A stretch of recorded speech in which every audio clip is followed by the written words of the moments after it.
My dear viewers, hello and welcome to a new episode of our program Culture Magazine, during which we're going to bring you the latest cultural events that are taking place in Egypt. Please stay tuned.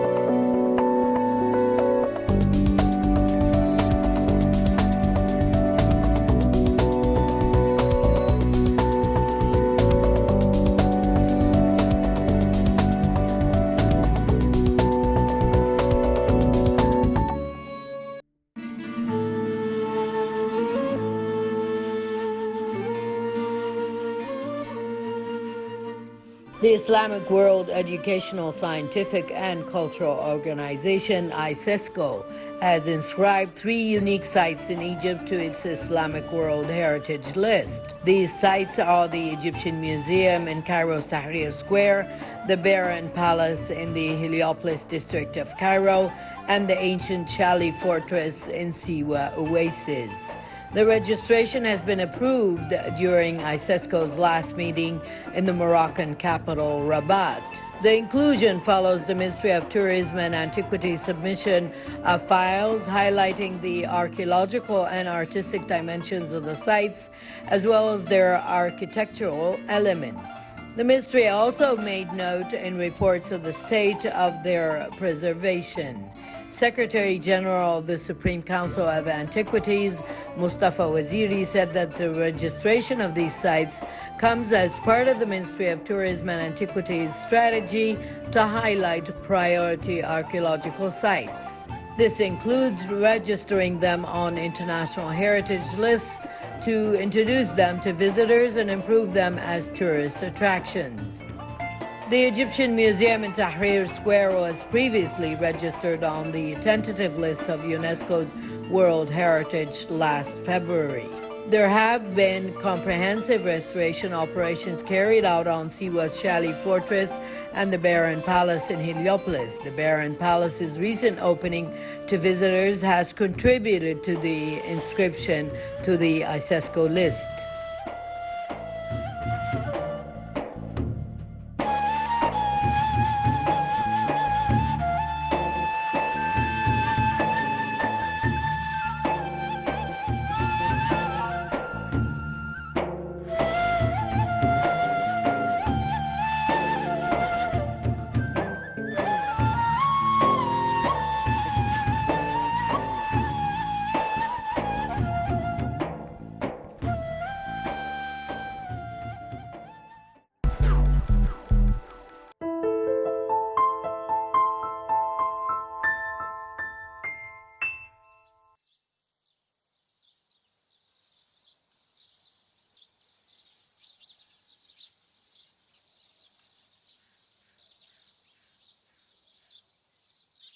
أنا من مواليد البدرشين سنة 1940، وكان الوالد من حبه للآثار وحبه للثورة وحبه لمصر، لأن مصر التاريخية، مصر القديمة هي مصر، فسمى كل أسماء أولاده بأسماء الفراعنة من حبه لهذا التاريخ العظيم. The National Center for Cinema, headed by scriptwriter Mohammed al-Basousi, recently held a memorial ceremony for the late renowned cinematographer Ramses Marzouk, who passed away a few days ago. The ceremony was at El Hanager Cinema at the Cairo Opera House. The funeral was attended by cinematographer Samir Farag and a number of stars who worked with him and contemporaries, in addition to media professionals and journalists. During the memorial ceremony, the film The Night of Shadow and Light, about the life of the late Ramses Marzouk, was screened, and the film is directed by Marmina Shalabi, who is a son of the National Center for Cinema, and it was followed by a seminar on his life. It is noteworthy that Ramses Marzouk was born on May 1st, 1940, in Beni Suef in Upper Egypt. Marzouk obtained 4 artistic certificates: a Bachelor of the Faculty of Applied Arts, Department of Photography, Helwan University in 1959, a Bachelor of Higher Institute of Dramatic Arts at the Academy of Arts specializing in photography. And in 1963, he studied postgraduate studies at the Cinema Institute in Rome, Italy, and later in 1964, a doctorate in cinema from the Sorbonne University in Paris, France, specializing in directing in 1983. Marzouk taught cinematography in many art institutes in Egypt as well as abroad. He was a professor of cinematography at the Higher Institute of Cinema at the Academy of Arts in 1963. And he also taught photography at the Higher Institute of Cinema in Paris, EDIC, in the period between 1979 and 1983, as well as teaching in the field at different professional institutes. The renowned cinematographer also worked for many years with leading directors led by the international director Youssef Chahine. Marzouk took part in the shooting of 5 Italian films in the cinema city of Rome in 1964. He also founded the Youth Cinema Association and was its president, which consisted of a group of critics and students of the Film Institute. The French National Library acquired 40 works of his photographic works in 1970. Later on, French cinema picked Marzouk as one of the masters of the image in the history of world cinema and set up a panorama of his works at the Cinema Museum in Paris. Additionally, the Bibliotheca Alexandria released a catalog about him in 2018 that included critical articles by Egyptian and international critics. Marzouk received nearly 60 awards, medals, and certificates of appreciation in Egypt and nearly 10 awards from international festivals. Ramses Marzouk presented nearly 70 works of cinema between feature films and short documentaries.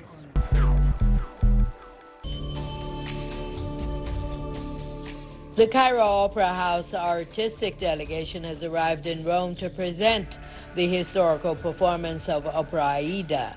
The delegation was received by members of the Egyptian Embassy in Rome and Dr. Heba Youssef, the director of the Egyptian Academy of Arts in Rome, who stressed the importance of the performance held on the occasion of the celebration of 150th anniversary of the presentation of Opera Aida to the Italian composer Verdi in Egypt. Dr. Youssef pointed to the passion of the Italian public as well as the Egyptian and Arab communities in Italy to watch a purely Egyptian opera performance in which Egyptian opera artists are creative and composed specifically for Egypt. She explained the importance of the role of soft power in building bridges of communication between people, especially that the Academy of Arts in Rome is a golden gateway for Egyptian culture and arts to Europe. The Egyptian artistic delegation, which included 34 artists, began work upon its arrival and followed up on the technical equipment for the show and the equipment of the exhibition hall at the Academy, which hosts an exhibition of photographs that includes designs, accessories, and clothes for Opera Aida for more than 100 pictures of Opera Aida. It is mentioned that the presentation of Opera Aida comes to celebrate the 150th anniversary of its appearance for the first time on the Khedivial Opera Theatre in 1871 and coincides with the end of the artistic and cultural season at the Egyptian Academy of Arts in Rome. It is known that Opera Aida was written by the Italian lyric writer Gisella Nizoni, inspired by the story of the French archaeologist Auguste Marit, in which the victory of Egyptians over the Abbasids was immortalized. It was to be presented for the first time as part of the celebrations for the completion of the drilling of the Suez Canal in 1869, and it was presented 2 years later. It was widely spread and was a huge success when it was shown in various countries of the world.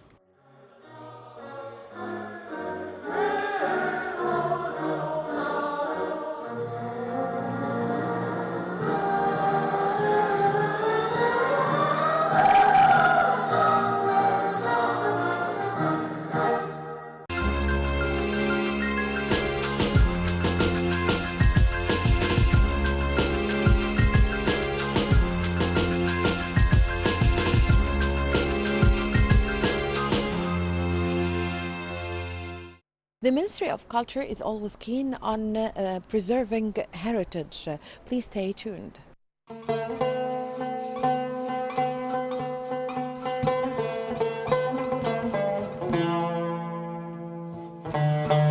Salah ad-Din al-Ayyubi began the construction of a castle on Mount Al-Muqattam in a place known as the Dome of the Air.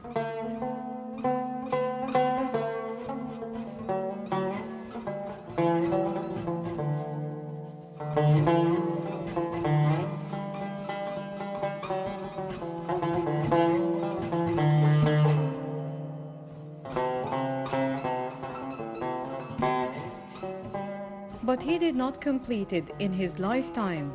It was completed by Sultan Al-Kamil ibn al-Adil. The first king to live, it was the king, and took it as the king's house. It also continued until the reign of Muhammad Ali Pasha.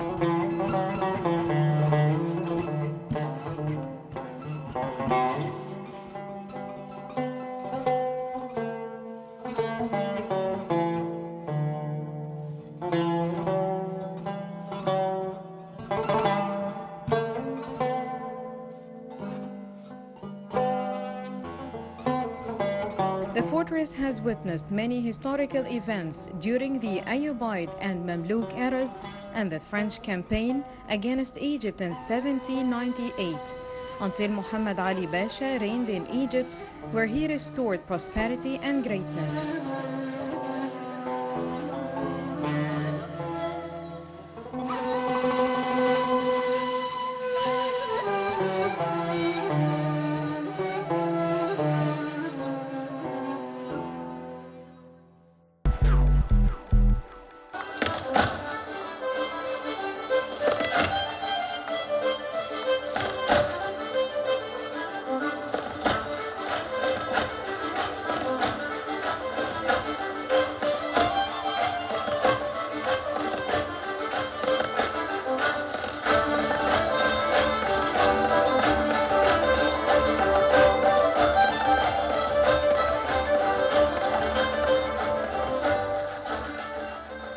The peace, I think, is very important. Trans for peace. I think all the countries of the world, what they want is peace. But let me first tell you that for us it's an honor to be the guest of honor. Really, we would like to have more people around, but it's difficult for the COVID just to bring more people. But at least we are participating with a group of salsa that, okay, drums are always. Music is part of our Colombian. If we can define Colombia as part of our happiness, it's part of our daily life, the music and dancing. So we are very happy to be here and to really to share part of our culture and to learn about the culture of Egypt and other countries of the world. We have been working, of course, with music, with literature. So literature has become donating books to different libraries, also through films. Has been, now that we have coronas, but we have been doing a week of Colombian films in different centers of the country. So we have been working on that.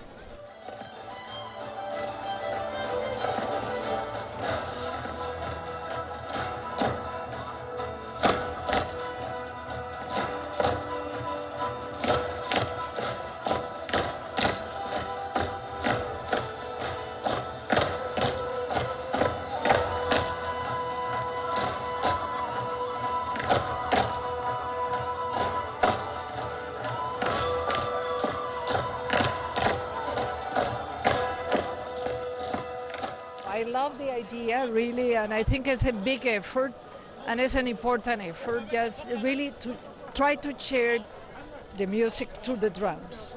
I think to share the culture, the world, what it is. I think the most important thing is culture unify us. We talk the same language, so, and I think this is the most important thing, to get peace. Even sometimes we have difference. But with music and culture and drums and dance, always we have one point in common. And now I think peace is our common goal. We are working in different fields, like the political side, like doing all the MOUs like in tourism. So we have been meeting with the minister and the vice minister. We have a virtual meeting between the two vice ministers, and we agree a few programs on how to promote Colombia and how to promote Egypt in Colombia and how to make more people to come after probably COVID. And also we have been doing in culture, as you said, we have been developing different program, translation of books by the Center of Translation of Egypt. So we have been doing really things between each other. We would like to have more, but Corona doesn't allow us to have more and to bring groups, but we try to do our best. And so we are working also in education.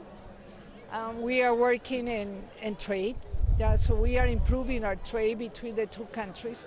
So no, we try to do our best, and we have been working a lot just to promote both countries. Yes.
First and foremost, I'm so happy because I don't know what to say.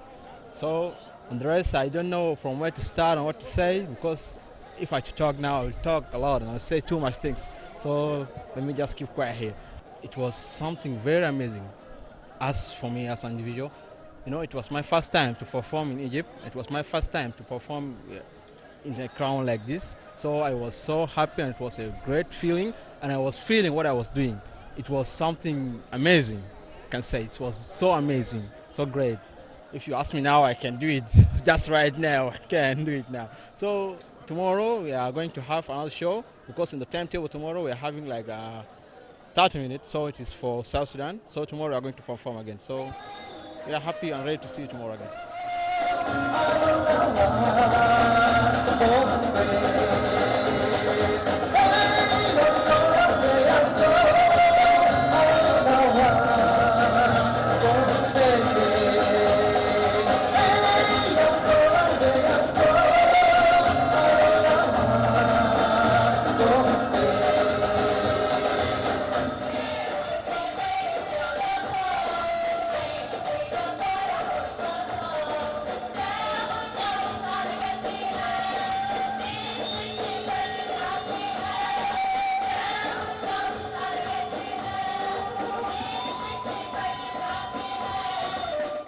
We are so proud to be chosen in this festival.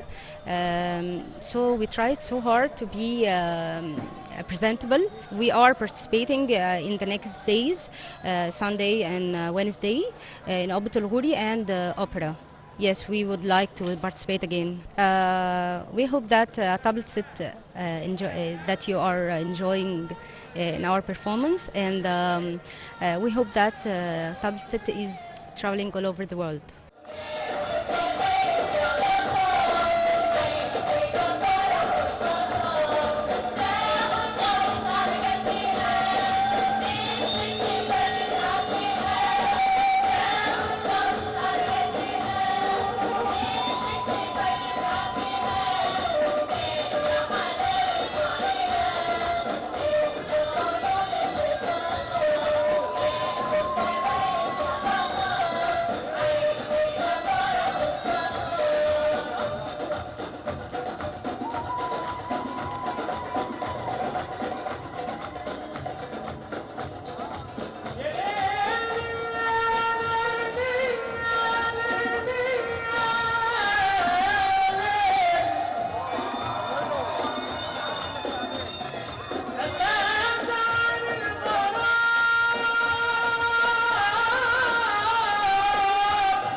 With the Egyptian heritage and traditional arts, the journey of dialogue across time, space, civilization and cultures took off with the uniqueness of the Egyptian art, which became vivid upon meeting with other different cultures. Shuruq Bikir, Culture Magazine.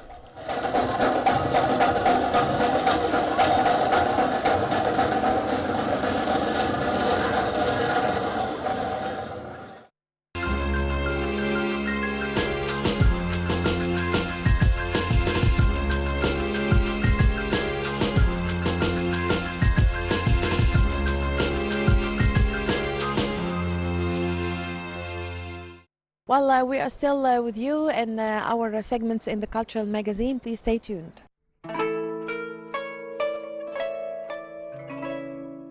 Islamic Cairo is filled with treasures. One of the unique typologies is the houses and palaces. They don't only show us the architectural beauty, but they give us a glimpse into the daily life of our ancestors. Beauty and design integrated with the smallest details of their daily routine. Today we're talking about a very interesting yet underestimated palace of the Mamluk era. Let us take you on an amazing adventure to Palace of Prince Taz. The palace was built in the 14th century by the Mamluk prince Saif ad-Din Taz. Palace originally extended over 8,000 square meters. The location had a very important significance, being close to the castle. It is also on the intersection of Saliba Street and Sophia Street, which forms the main entrance to medieval Cairo. The real importance of this palace comes from two different aspects. The first one is its heritage and architectural value. That's because it is the largest Mamluki palace we have. The second aspect is actually a tragedy. Due to ignorance and negligence over the years, the palace was in terrible condition. Parts of it collapsed during the 1992 earthquake, and in 2002 it was going to be lost. But with dedication from the Historic Cairo Preservation Team, it stands strong to this day. The palace's very unique architecture allows us to know about the religious, social, and environmental aspects, which are hardly intervened with each other and had shaped the architecture during the Mamluk Islamic period. The palace has two entrances. The beautifully decorated main entrance is facing Saifia Street, and the second one facing Sheikh Khalil. It consists of two floors. The first is a seating hall on the ground floor with a marble fountain in the middle. The second is a porch overlooking the courtyard with four beautiful pointed arches on ornamented marble columns and an amazing ceiling. When you visit the palace, do not forget to look up in every space you enter. The wood ceilings are beautiful artworks with complex patterns and unique colors and Arabic calligraphy. Also, various types of glided ornaments decorate the different rooms of the palace. A very unique feature of the palace is that we can find most of the water system intact, having a well and a water wheel that lifts water from below even to the higher floors. And it also provided water to the Sabil of Ali Agha. The palace also has one of the oldest sewage systems. All of this gives us an insight into how they dealt with water usage during the Middle Ages. Prince Taj Palace is a rare and unique building. It shows us how people integrated their culture, environment, and beliefs in every aspect of their lives. And today, it turned into a cultural hub for people to share art and beauty in a place that is full of art and beauty.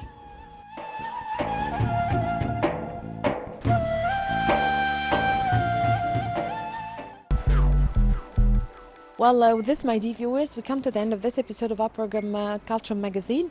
I hope you've enjoyed being with me. Please wait for me in the next episode. Until then, it's goodbye.